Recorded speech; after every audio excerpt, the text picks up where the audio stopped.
Historically, manufacturing production was a man's world. A dirty, greasy place and quite smelly. Shift work, it's long hours, it's dark, it's dingy, it's noisy. But that's not the reality that I know of manufacturing in today's world. I have a great work-life balance, which is supported by Board. It makes the job feel really special that we get our uniform, laundered, that we have our names on our uniform. I learn something new every single day that I step onto the plant floor. I get paid really well. I get great holidays, great support from all my line managers that I've ever had in Ball. I have technical knowledge in my area. Makes me feel unstoppable every day. The feeling that you get at Ball is very much of a family, and that family comes from many different countries and regions. After everything that's happened with the pandemic, all my family's back home in Canada, and I can work from there for a little bit if I want to, and they've been very supportive. The Kettering facility is being built on junction 10 of the A14. So it's got great transport links. It's a plant that's going to be capable of producing billions of cans a year. It's going to be built for people as much as it is for the machines. A well-lit, smart-looking, air-conditioned, modern place to be and work. I've been responsible for providing tours, walking the new starters through the process, introducing them to the team. Norman, leading the inductions, is a great character with regards to his experience, but also making it fun at the same time. You will really benefit both academically and to be able to push your career forward. It is a fantastic opportunity to work for a business like this. I am really looking forward to first day at the new plant. We buddy you up with someone who's more experienced, and we take you through a structured training program. And they want new people, new ideas, new culture to come in, so we can all learn from each other and make it a better company to be in. If you don't think this is for you, we definitely want to convince you it is. Come and have a conversation with us, because we've got some great opportunities for you. I've had 20 years here and I've loved it. I've grown with the company, and I think there's lots of people that can join us and do exactly the same. It will change your life.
Good afternoon. My name is Nick Bolton, and firstly, apologies that I can't be with you in person today. I hope you have been and continue to have inspiring discussions about a vision for North Northamptonshire in 2050. I'm grateful to George and the team at North Northants Council for kindly giving me this pre-recorded opportunity to still make a contribution to the conference. The initial Big 50 Vision report that's been produced, and no doubt today's discussion so far, have highlighted why a vision is needed, the core of any vision being the why. And I'm sure you have started to set out many elements of what you want a vision to achieve in terms of the best life for all in North Northants. I firmly believe that the environment is a fundamental element of what makes a better place and a better life. What I also believe is that the transition to a low-carbon, greener future plays a major part in how we deliver the vision. and understanding how, at least at a strategic level, helps people believe it's possible and helps them get behind it. When it comes to transitioning, of course, we're not in a terrible place.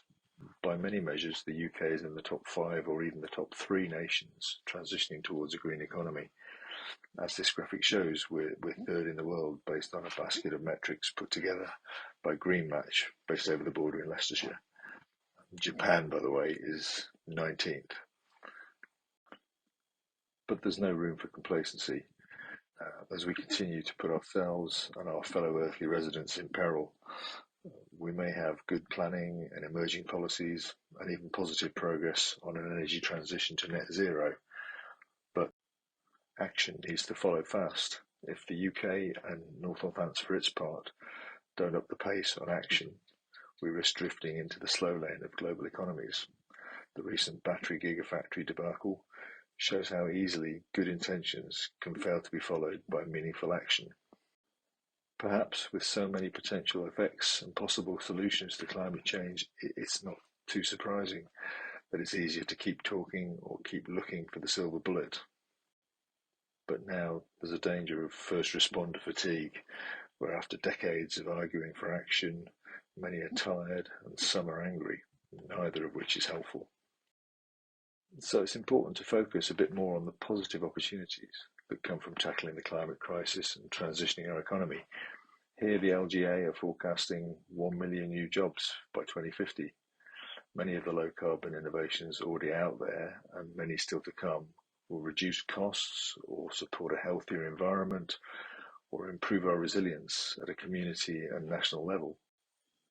Chris Skidmore's review of net zero presents many positive upsides to the transition. Here are just a few. The relative low cost to transition compared to the GDP benefits gained and the risks avoided, and a clear focus on place and communities being one big conclusion. And as an area, we've already done some impressive strategic work through the joint core strategy, acting collectively to create a growth framework that supports quality places and exemplar environmental standards. It's a great foundation for the ongoing strategic plan for North Northamptonshire. But it's now vital that we understand the actions needed to deliver a vision for a better environment and for a better life for our communities. So last year, we undertook a major study and established an initiative called North Northamptonshire to Net Zero, or NN2NZ, looking at where we are now in terms of sector emissions and how we might close the gap to net zero. Using National Grid's future energy scenarios, if we carry on as with steady state reductions, we will not get to net zero by 2050. A 1.9 million tonne CO2 gap is equivalent to the annual emissions of 146,000 residents. So as part of NN2NZ, we looked at over 8,000 low carbon projects that could apply in North Northamptonshire.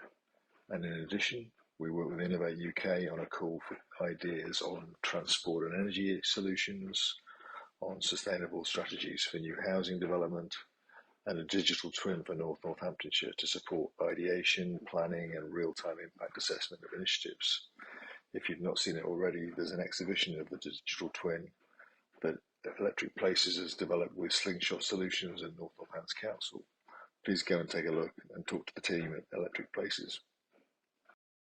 We also looked at the major areas of change: small scale, large scale, behaviour, infrastructure, CO2 offsetting.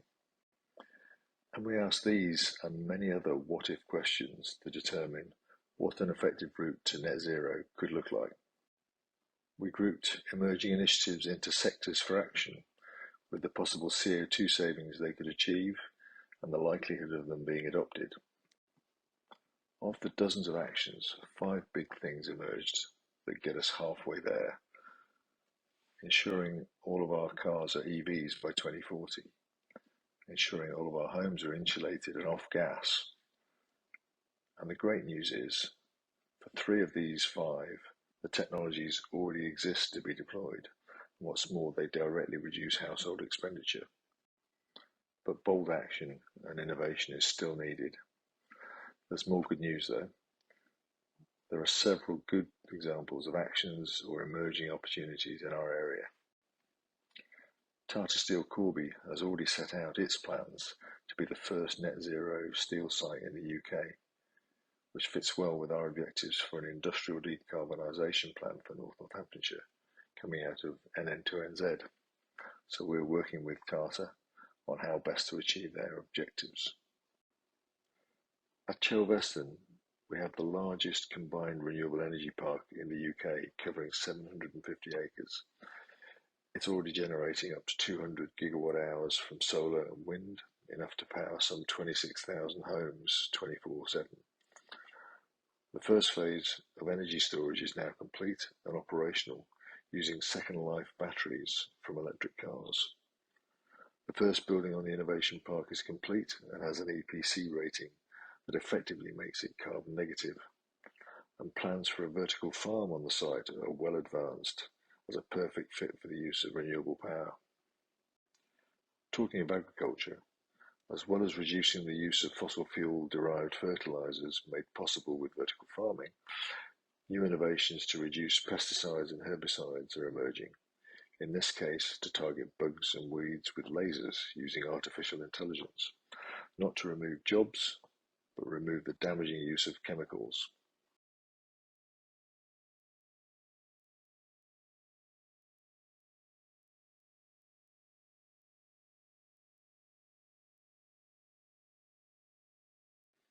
North Northamptonshire has always been at the forefront of EV adoption. Back in 2013, we installed Corby's charging network, and we're now working on EV strategies to not only ensure the cars on our roads are cleaner, but that we reduce the total number of cars that we need overall. Co-Wheels is just one example of a growing number of schemes nationally that reduce the need for second cars with on-demand, pay-as-you-go alternatives. So we have multiple opportunities, not just to tackle the challenges of climate change, but to prosper from the transition to a cleaner, more resilient and sustainable economy. And for us to do the best for North Northamptonshire and create the best life for our residents, we have to think big and act bold. If our vision just talks about the necessary but obvious ambitions and doesn't give some insight into how we'll get there, or present a positive, proactive place to businesses, investors, or future residents, we risk falling short. And for those who may still have doubts about climate change, why not do this anyway? It'll create a better place. Thank you for listening. Unfortunately, I can't join the panel discussion, but I hope you have more inspiring discussions during the rest of the conference. If there are any questions you'd like to pick up with me, do please email, or you could speak with either Peter or Tim from Electric Places, who are at the Digital Twin stand I mentioned earlier. Sayonara.